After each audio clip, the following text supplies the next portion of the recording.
Pertama, pengertian industri halal. Industri halal merupakan kegiatan memproses atau mengolah barang dengan menggunakan sarana dan peralatan yang diizinkan oleh syariat Islam. Fungsi dan tujuan adanya industri halal diantaranya sebagai bentuk perwujudan dari Undang-Undang Nomor 33 Tahun 2014 tentang jaminan produk halal. Adanya undang-undang diantaranya untuk menjamin kemerdekaan tiap-tiap penduduk untuk memeluk agama masing-masing, di mana negara berkewajiban untuk memberikan perlindungan dan jaminan tentang kehalalan produk. Tetapi, produk yang beredar di masyarakat belum semua terjamin kehalalannya, sehingga perlu kepastian hukum perundang-undangan, dan terbentuklah Undang-Undang tentang Jaminan Produk Halal. Pada pasal 01 Undang-Undang Nomor 33 Tahun 2014 menjelaskan bahwa produk halal adalah barang atau jasa terkait pada minuman, obat-obatan, kosmetik, produk kimiawi, produk biologi, produk rekayasa genetik, serta barang gunaan yang dipakai atau dimanfaatkan oleh masyarakat. Industri produk halal saat ini mengalami perkembangan tidak hanya sekedar produk halal, tetapi juga gaya hidup halal di mana di dalamnya terdapat 6 sektor menurut Indonesian Halal Lifestyle, yaitu makanan dan minuman, pakaian, wisata halal, hiburan dan media, farmasi, serta kosmetik yang harus diprioritaskan. Kedua, peluang dan tantangan industri halal. Terkait potensi industri halal belum dioptimalkan. Indonesia memiliki jumlah populasi muslim terbesar di dunia. Berdasarkan data BPS pada tahun 2010, 207 juta jiwa penduduk di Indonesia beragama Islam, atau sebesar 87%. Berdasarkan laporan ekonomi global tahun 2017-2018, Indonesia saat ini menempati peringkat pertama dalam hal konsumen produk makanan halal. Namun Indonesia hanya menempati peringkat 10 dalam hal produksi makanan halal. Dari data tersebut, terdapat potensi besar untuk pengembangan industri halal di Indonesia, namun potensi tersebut masih belum dapat dimanfaatkan dengan optimal. Terkait kendala eksternal dan internal, tantangan internal yang dihadapi yaitu minimnya pelaku usaha yang melakukan sertifikasi halal terhadap badan usaha dan produknya. Padahal, negara Indonesia merupakan negara mayoritas muslim. Sudah seharusnya pelaku usaha memperhatikan standar halal pada badan usaha dan produknya. Badan sertifikasi halal juga masih kurang optimal, karena asumsi-asumsi bahwa setiap produk yang diproduksi di Indonesia umumnya adalah halal, sehingga tidak memerlukan sertifikasi halal untuk produk tersebut. Kemudian persaingan antar negara. Dalam tantangan eksternal yang dihadapi yaitu persaingan Indonesia dengan negara-negara lain seperti Malaysia dan Brunei Darussalam. Untuk saat ini, industri halal di bidang makanan dan keuangan sangat besar. Negara-negara saat ini memanfaatkan hal tersebut, salah satunya adalah Malaysia. Ada banyak potensi yang sangat mungkin untuk dapat digali dan dikembangkan menjadi peluang untuk industri halal. Di antaranya yang pertama, banyaknya populasi umat muslim dan jumlah akan meningkat. Banyak populasi muslim dapat meningkatkan permintaan terhadap produk dan jasa halal sehingga dapat memberikan peluang yang besar bagi industri halal. Gaya hidup mayoritas masyarakat yang berdasarkan aturan Islam menciptakan tempat tersendiri bagi industri halal untuk terus dimanfaatkan dengan baik untuk mendorong perekonomian, salah satunya perekonomian Indonesia. Kemudian merupakan bisnis besar. Industri halal sedang berkembang pesat. Menurut laporan ekonomi Islam global tahun 2017-2018, secara global konsumen muslim membelanjakan sebesar 1,2 triliun US dollar untuk produk makanan dan minuman pada tahun 2016. Tantangan untuk mengubah Indonesia dari negara konsumen menjadi produsen memiliki titik balik yang menguntungkan. Karena Indonesia memiliki potensi konsumen yang sangat besar sehingga dapat dijadikan target pasar untuk industri halal. Industri halal diminati berbagai negara. Konsumen produk atau jasa industri halal sekarang sudah bervariasi. Industri halal memiliki konsumen secara global, tidak hanya di Asia dan Timur Tengah, tetapi juga di Eropa. Alasannya, banyak negara yang menggunakan produk atau jasa halal adalah karena terjamin keamanan, kebersihan, dan kualitas pada keseluruhan rantai produksi atau proses pemenuhan jasa tersebut. Dan yang terakhir, jenis industri halal yang dapat dikembangkan bervariasi. Banyaknya jumlah penduduk serta meningkatnya pendapatan masyarakat Muslim menyebabkan tingginya akan variasi dari produk halal.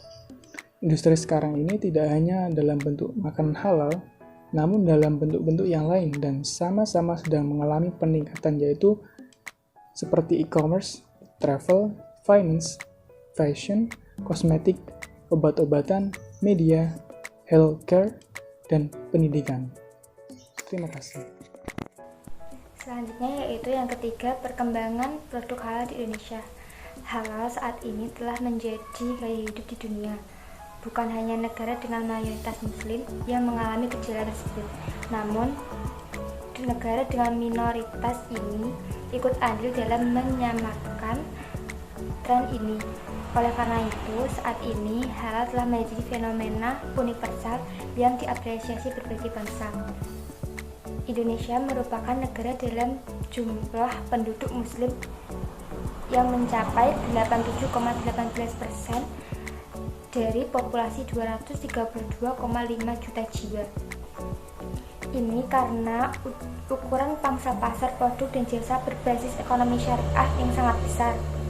Menurut laporan yang sama, Indonesia termasuk 10 besar konsumen pada subsektor dalam industri halal.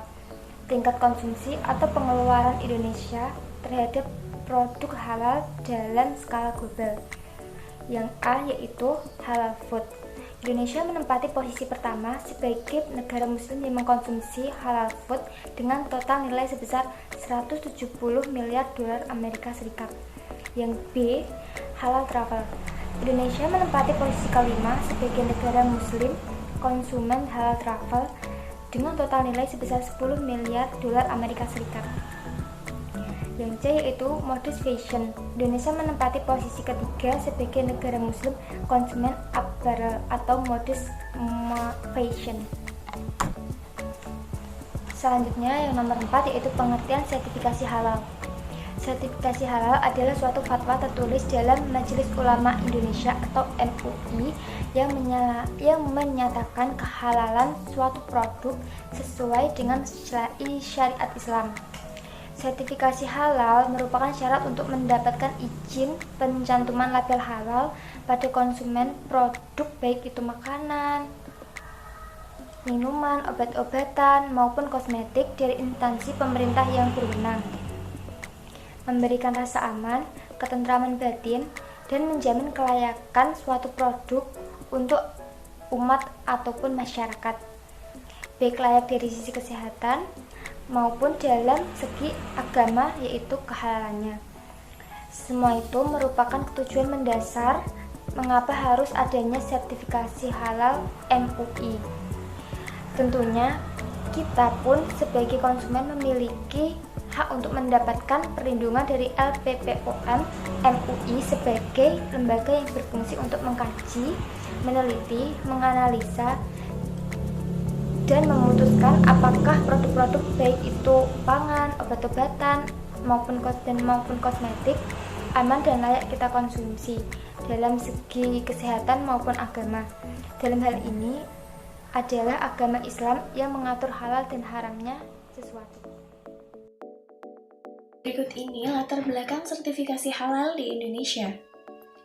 Berdasarkan data dari gomuslim.co.id, Indonesia merupakan negara dengan penduduk muslim terbesar dengan jumlah 87,2% dari populasi sebanyak 263 juta atau sekitar 229 juta jiwa merupakan penduduk muslim. Dengan adanya data tersebut, Indonesia merupakan salah satu negara yang harus benar-benar memperhatikan halal haramnya produk pangan yang akan dikonsumsi oleh masyarakat.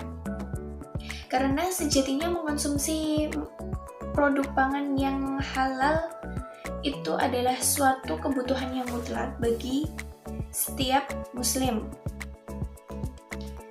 Jika pada waktu yang lalu kehalalan dan kesucian makanan dan minuman bukan suatu persoalan, karena bahannya jelas-jelas halal dan cara memprosesnya pun sederhana, tidak bermacam-macam. Namun pada saat ini menjadi tidak sederhana. Jadi tidak salah apabila ada yang bertanya, bolehkah kita mengkonsumsi makanan ini atau minuman itu?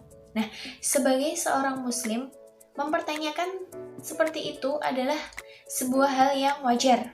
Karena hal ini termasuk bagian dari keimanan yang sudah melekat di dalam hati. Mereka pun menyadari bahwa kehalalan suatu makanan ataupun minuman harus diperhatikan, karena hal ini bisa menentukan diterima atau tidaknya amal ibadah. Nah, keadaan seperti ini yang melatar belakangi lahirnya sertifikasi halal di Indonesia. Adanya sertifikasi halal dimaksudkan agar konsumen muslim terlindungi dari produk-produk yang tidak halal. Kebijakan dari sertifikasi halal itu sendiri berawal dari keyakinan bahwa mencari yang halal itu adalah wajib. Selain itu juga ada perintah untuk menghindari perkara yang syubhat. Lantas, apa saja sih manfaat dari sertifikasi halal itu sendiri? Nah, berikut ini beberapa manfaat dari sertifikasi halal. Yang pertama,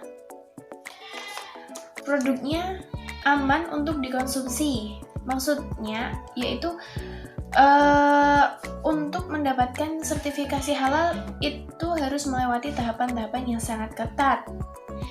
Dimulai dari proses produk itu dimulai atau diproduksi sampai dengan penjualan produk tersebut.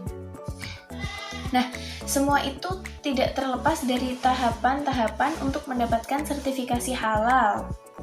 Nah, dengan demikian, produk yang sudah mendapatkan sertifikasi halal maka akan terjamin kualitas produknya dan otomatis halal untuk dikonsumsi dan aman.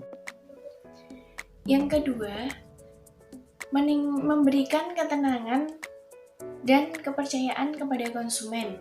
Nah, dengan adanya sertifikasi halal, konsumen tidak perlu khawatir lagi dengan makanan yang mengandung sesuatu yang haram, seperti mengandung babi dan mengandung hal haram lainnya.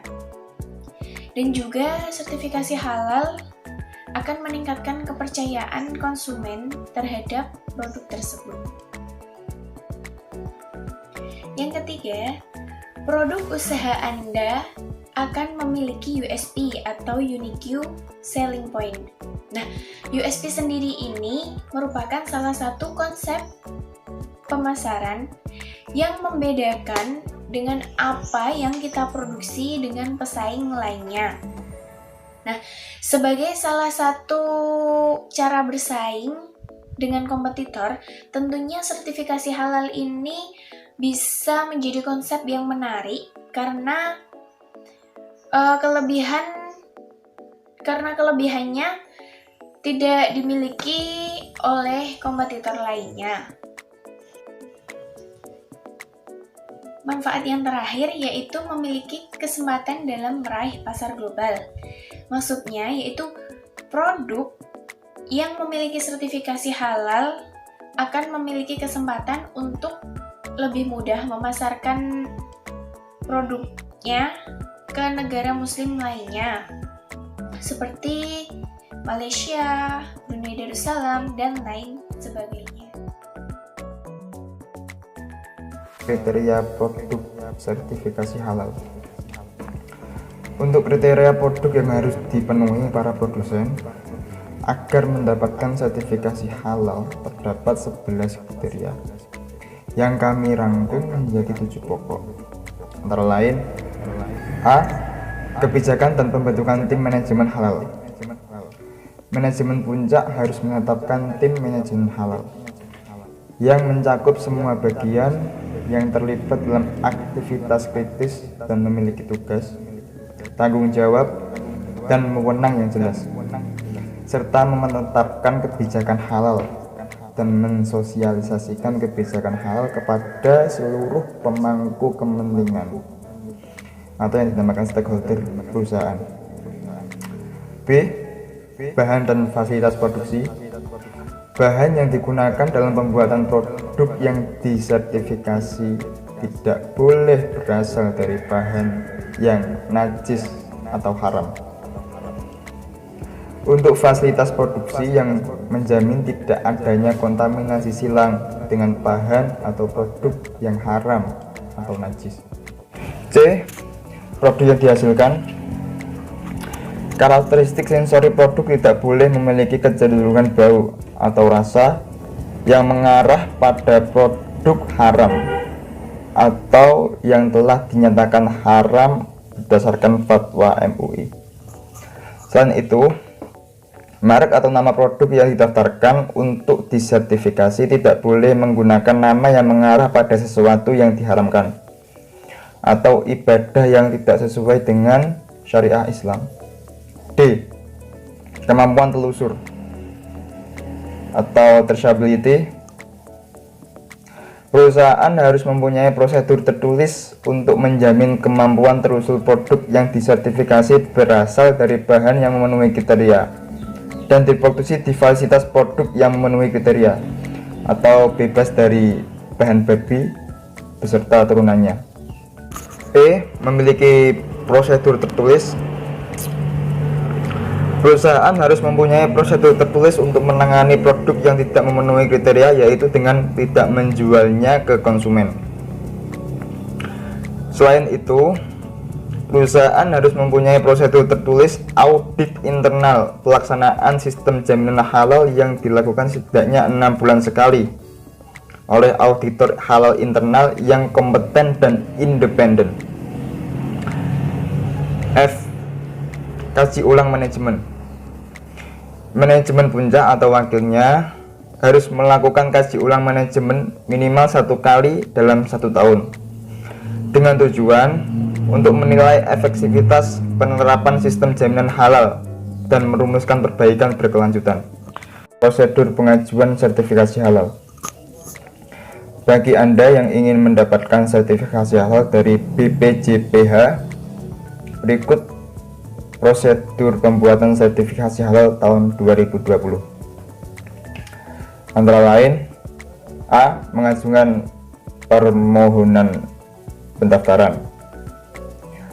Mengajukan permohonan dengan melampirkan beberapa dokumen yang wajib disiapkan, antara lain data pelaku usaha meliputi NIB atau nomor induk berusaha. Jika tidak memiliki NIB, dapat dibuktikan dengan surat izin lainnya seperti NPWP, SIUP, IUMK, EUI, NKV, dan lainnya. Kedua, nama dan jenis produk, daftar produk dan bahan yang digunakan, proses pengolahan produk. Yang terakhir, dokumen sistem jaminan halal. B. Membawa dokumen persyaratan kelayanan sertifikasi halal.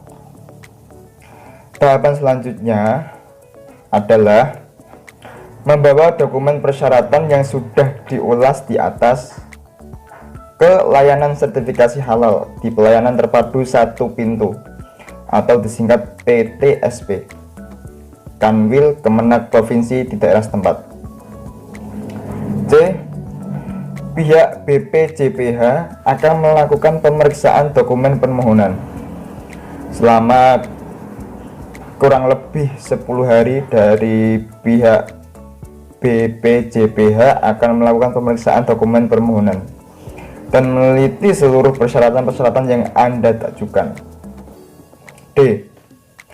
pemeriksaan dan pengujian produk oleh LPH. Tahapan selanjutnya adalah lembaga pemeriksa halal atau LPH akan melakukan pemeriksaan atau pengajuan atau pengujian produk yang Anda pasarkan atau jual. Setelah itu, hasilnya akan diserahkan ke MUI untuk mendapatkan fatwa halal sebuah produk. Penetapan kehalalan produk oleh MUI. Dari hasil pemeriksaan LPH, MUI akan melaksanakan penetapan halal produk melalui sidang fatwa halal. F. Sertifikat dan label halal terbit. Terakhir, pihak BPJPH akan menerbitkan sertifikat dan label halal berdasarkan hasil fatwa MUI.